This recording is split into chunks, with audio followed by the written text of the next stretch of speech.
Bienvenidos al espacio de orientación escolar del Colegio Bosques de Sherwood, donde dialogaremos todos los viernes cada semana sobre temas de su interés, como inteligencia emocional, resolución de conflictos, contención emocional, rutinas, entre otros temas. Los esperamos.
Muy buenas tardes para todos ustedes. Mi nombre es Angélica Sanabria Tenjo, soy psicóloga especialista en neuropsicología escolar.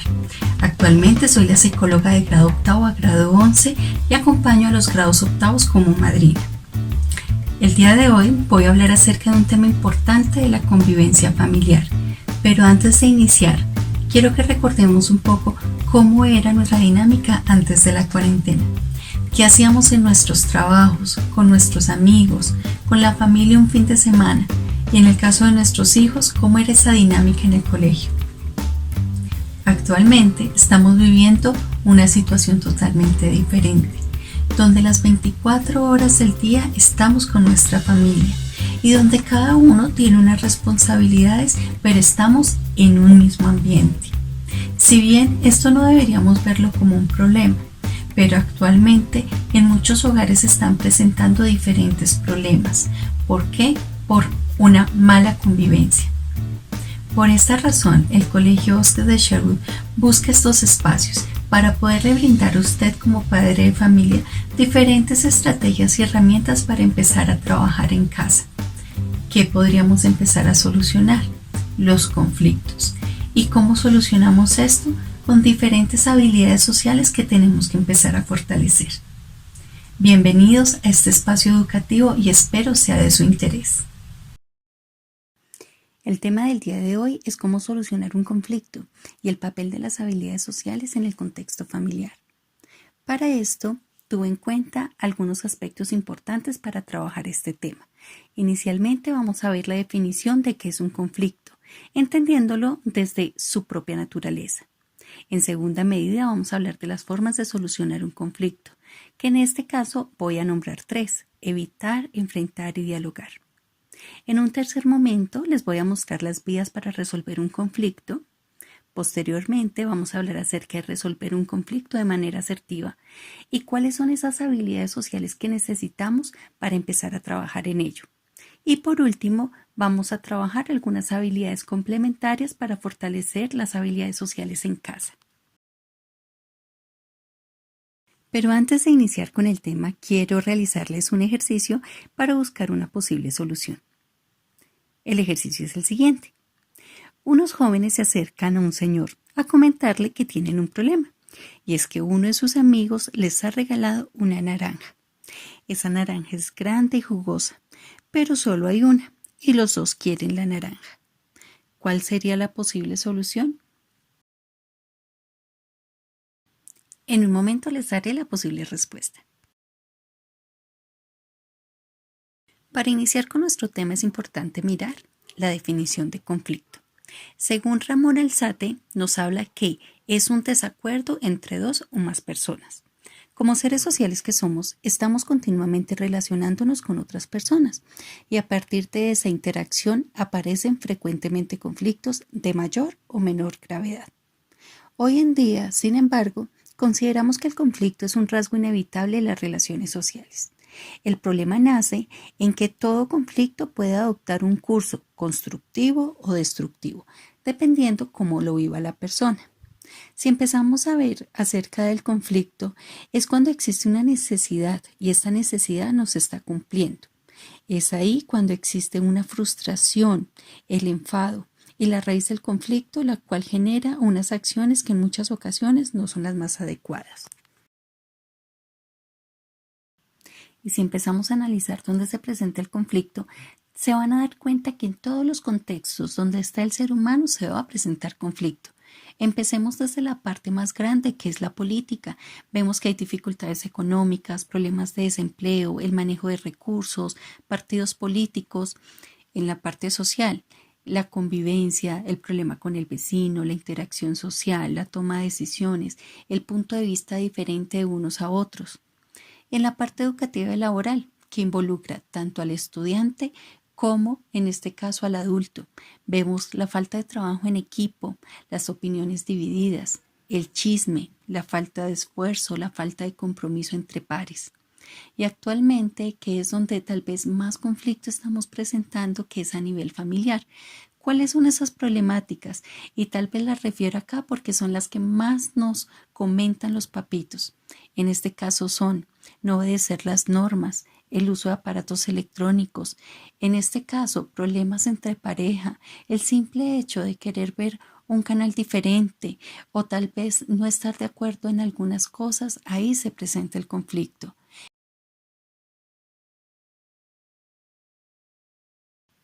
Y hay que tener en cuenta que los conflictos no solo se generan a nivel externo, los conflictos se generan a nivel interno, esos conflictos donde el ser humano pelea con sus pensamientos, con sus creencias y con sus emociones. En este caso, cuando vemos problemas de tristeza, ansiedad, problemas de reconocer emociones propias de los demás, ahí es donde vemos que la persona empieza a identificar diferentes factores que lo están afectando como persona y que tiene que empezar a darle una solución. Cuando no ve una solución a esto, ahí es donde vemos diferentes problemas a nivel emocional, ansiedad, estrés, depresiones y en muchos casos diferentes trastornos de la personalidad o a nivel emocional que hay que empezar a trabajar. Existen formas para solucionar un conflicto. Ahora, no estoy diciendo que todas sean correctas. Hay diferentes y posibles abordajes del conflicto dependiendo de la persona. Existe el abordaje pasivo. Ese abordaje pasivo básicamente es la evasión o evitación del problema. Consiste en dilatar el conflicto o dejarlo pasar. No hay diálogo abierto. Evitan confrontar porque tienen miedo a perder. Optan por no expresar lo que creen, lo que piensan o lo que sienten, por el temor a lo que digan los demás o sencillamente a no tener la razón. Otro abordaje igual o peor es el agresivo. Ese agresivo utiliza la confrontación, el poder, la fuerza. Su propósito es la sumisión del otro. Discutir acaloradamente, utilizar groserías, apodos, malas palabras, no pensar en el momento de actuar, golpear y utilizar la fuerza para tal vez defender su criterio. Hay consecuencias. Una persona que tal vez utiliza la confrontación para solucionar un conflicto generalmente pierde los límites y no piensa en el otro, no piensa en que puede herir al otro y sencillamente que puede estarse hiriendo a sí mismo. Daña sin pensar en las consecuencias, sin ver los resultados que esto puede generar a nivel familiar y personal. Y el último y el más importante es el diálogo. El diálogo es la herramienta más concreta que tenemos a la mano y efectiva que podemos utilizar para resolver un conflicto. Es el medio para Enriquecernos y poder conocer al otro es el mejor instrumento para prevenir un conflicto, ya que a la medida que conocemos la comunicación e interactuamos con los demás, nos volvemos unas personas más inclusivas y empezamos a conocer qué siente y qué necesita las demás personas. En este caso, dialogar nos dispone a reconocer que las personas con quienes lo hacemos tienen una opinión que puede ser distinta a lo que pensamos nosotros. Es decir, que cuando empezamos a dialogar y empezamos a comunicarnos, podemos entender qué siente, qué piensa y qué necesita la otra persona. Pero en el momento de dialogar podemos llegar a un punto de negociación. No necesariamente el diálogo es para que la otra persona acepte lo que yo creo, lo que yo pienso, sino sencillamente es buscar una solución donde los dos nos veamos beneficiados. En este caso, ¿recuerdan el ejercicio de la naranja? Pues bien, en el ejercicio de la naranja, si lo recuerdan, les comenté que habían dos jóvenes a los cuales les habían regalado una naranja. Y los dos querían la naranja y empezaron a tener conflicto por la naranja. Pero ¿qué pasó? Al buscar a una persona mediadora que tal vez los ayudara a tomar la decisión, se dieron cuenta que no se habían preguntado para qué necesitaban la naranja. Y al analizar eso, se dieron cuenta que uno quería la cáscara de la naranja para hacer una torta y el otro sencillamente quería el zumo para hacer un jugo de naranja. En este caso nos podemos dar cuenta que no todas las personas queremos lo mismo y tenemos que empezar a identificar cuál es la necesidad del otro para así tomar una decisión donde no afecte a ninguna de las partes y asimismo se respete lo que piensa cada una de las personas que están involucradas. Bueno, y entonces ustedes se preguntarán, ¿cómo resolvemos un conflicto? Esa es una de las preguntas que más nos llegan en orientación escolar, tanto de padres cuando tienen algún conflicto con sus hijos o en el colegio cuando entre compañeros tienen algún problema. Uno de los principales aspectos que hay que tener en cuenta en el momento de querer solucionar un conflicto es identificar el problema. Es difícil, pero la idea es tener conciencia de querer solucionar el conflicto. ¿Qué podemos hacer en la identificación del problema? Primero, ver qué actitudes propias o ajenas están generando el conflicto. ¿Qué quiere decir esto? Si tal vez el conflicto lo estoy generando yo o lo está generando el otro. Tal vez en casa, cuando yo quiero que mi hijo haga algo o mi esposo haga algo y quiero que esa persona haga las cosas con base a lo que yo pienso o quiero, pero tal vez no estamos pensando en la necesidad del otro o qué piensa el otro. En este momento tenemos que parar y mirar un momento la circunstancia y analizar de quién es el problema o quién lo está generando. Cuando empecemos a identificar cuál es el problema, tenemos que acercarnos amablemente para solucionar. Muchas veces esto se vuelve una pelea de egos y en muchas ocasiones les he dicho tanto a los estudiantes como a los papitos, eso se vuelve un problema donde alguien quiere ganar en ese momento. ¿Quién tiene la razón? Y el hecho no es de quién tiene la razón, es generar una mediación para buscar un punto donde tanto la otra persona como usted tengan un beneficio. ¿Y cuál es ese beneficio? Lo que se esté presentando en el momento. Ejemplo, cuando tal vez estamos con nuestra pareja y estamos viendo la televisión y tal vez yo quiero ver una película de acción y quiero dejarlo en ese canal, pero mi pareja quiere verse un documental. En ese momento empezamos con las malas caras o empezamos a discutir por esa situación, en vez de buscar un punto medio donde podemos hablar de o vemos otra cosa diferente o tal vez vemos primero tu programa y luego vemos el mío. Es en ese punto donde tenemos que empezar a aplicar la negociación. Otro factor importante es buscar el tiempo y lugar adecuado. Este espacio es importante, ya que cuando se genera un conflicto, tanto tú como la otra persona están emocionalmente inestables, donde tal vez la ira, el enojo, la frustración están presentes. ¿Qué es la intención positiva? Básicamente es el deseo de querer cambiar las cosas de una manera óptima. Pero para hacer esto, es recomendable hacernos la pregunta ¿para qué? ¿Recuerdan el ejercicio de la naranja? Pues bien, en este caso, una persona la quería para hacer un jugo y la otra para hacer una torta. Si nosotros empezamos a identificar nuestras necesidades y las de los demás, automáticamente podemos llegar a un punto de mediación. Por eso la importancia de trabajar las habilidades sociales para empezar a resolver un conflicto. Pero ¿qué pasa cuando la persona no tiene esa habilidad? Tal vez no se siente capaz de realizarlo. Ahí es donde vemos que la base para resolver un conflicto es el manejo emocional. Y de ahí la importancia de empezar a trabajar las habilidades sociales. Pero, ¿qué son las habilidades sociales? Las habilidades sociales son el resultado de una combinación compleja de ideas, de creencias, de sentimientos y valores. Por eso, las habilidades sociales son individuales, surgiendo como resultado de la experiencia y del aprendizaje propio. ¿Qué quiere decir esto? Que las habilidades sociales es un complemento de diferentes factores que necesita la persona para empezar a interactuar, para resolver un conflicto. En este caso, debe tener asertividad, autocontrol, manejar empatía, tener una comprensión de situaciones y conocer las emociones. Toda esta estructura hace parte de la inteligencia emocional, tema que ya habíamos hablado anteriormente.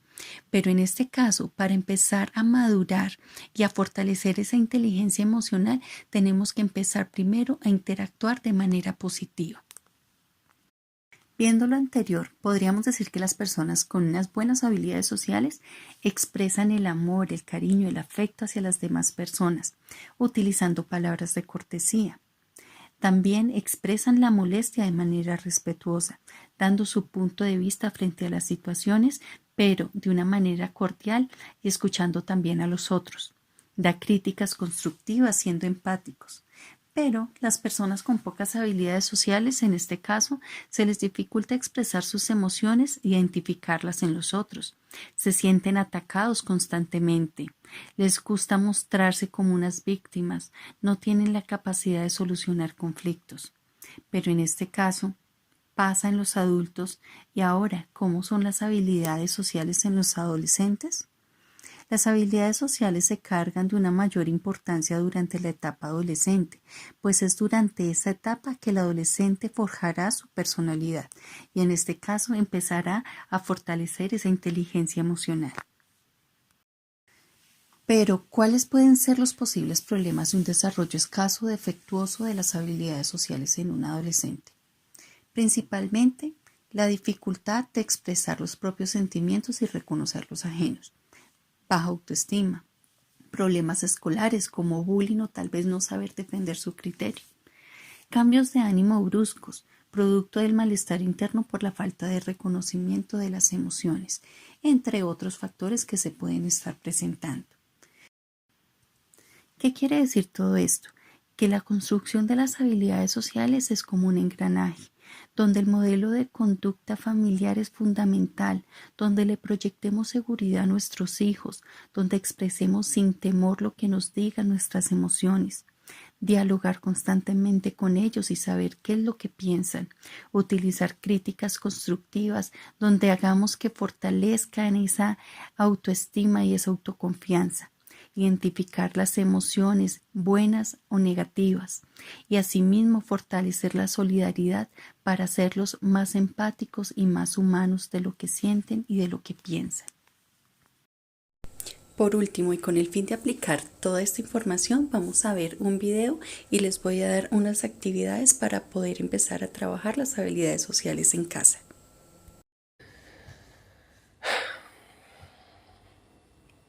No sé quién eres, no sé cuál es tu nombre, no sé cuántos años tienes, no sé de dónde vienes ni a dónde vas. Entonces, no sé cuál es tu sueño en esta vida, pero hay una cosa que sí sé.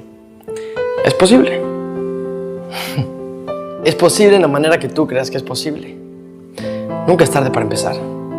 No importa si te tropezaste 10 veces en el mismo lugar. No importa si reprobaste la materia 30 veces. No importa si nadie cree en ti, porque lo importante es que tú creas en ti. Y esa es la receta para lograr cosas grandes.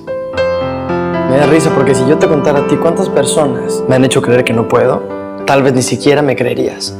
Por eso yo te pregunto a ti, ¿cuál es tu sueño? ¿Cuál es tu meta en esta vida? ¿A dónde quieres llegar? ¿Quieres ser futbolista? Perfecto. Agarra una pelota y juega. ¿Quieres bailar? Está perfecto. Baila. ¿Quieres ser cantante? Canta, que es increíble. ¿Quieres ser director de una empresa? Está perfecto. Ve y hazlo. Prepárate para lograrlo. ¿Y sabes qué pasa? Que a veces el tiempo pasa y no nos damos cuenta de que lo estamos perdiendo. Del tiempo que tiramos a la basura por estar en el teléfono o en la computadora, por estar durmiendo siestas. No, hermano, es que el camino no es por ahí. Porque mira, este cuerpo que tenemos no es para 1000 años. No lo es, y eso tienes que saberlo. Y el día que este cuerpo no pueda más, quiero que digas, bueno, llegué lo más alto que pude, hice lo que quise, y entonces estoy satisfecho. Quiero que tu vida sea algo divertido. Te invito a que tu vida sea algo divertido. Algo lleno de retos, de aprendizaje, de cosas nuevas. No solamente algo. ¿Quieres que hablemos con la verdad? Está bien. Juego. ¿Habrá momentos difíciles? Sí. ¿Habrá momentos de estrés? También. ¿Habrá momentos en los que vas a creer que ya no puedes más? Sí. ¿Habrá momentos que parezca imposible? Es que sí habrá momentos imposibles. Pero te aseguro que cuando llegues a la meta va a ser que todo lo que pasaste haya valido la pena. Es momento de ponerte a prueba. Es momento de conocer tus límites. Quiero invitarte a que no pongas excusas. Cuando sientas que hiciste todos los pasos que pudiste, da un paso más. Tú puedes. No te detengas. Disfrútalo.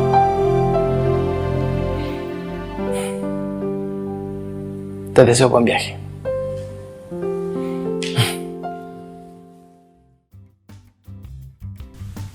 El objetivo del video es analizar qué podemos aprender acerca de nuestras conductas y qué tenemos que empezar a cambiar en nuestro día a día para ver las cosas de manera positiva. ¿Cuál es la actividad? Que empecemos a aplicar todo lo anteriormente mencionado. No es fácil, nadie tiene la verdad absoluta con base a cómo tenemos que solucionar un conflicto, pero lo importante es empezar a aplicar el diálogo. Escuchemos al otro, no nos quedemos solo en lo que nosotros creemos o pensamos y siempre tengamos en cuenta el para qué y por qué tomamos una decisión. Muchas gracias por estar en este espacio con nosotros y espero que esta información haya sido de su interés. Feliz tarde.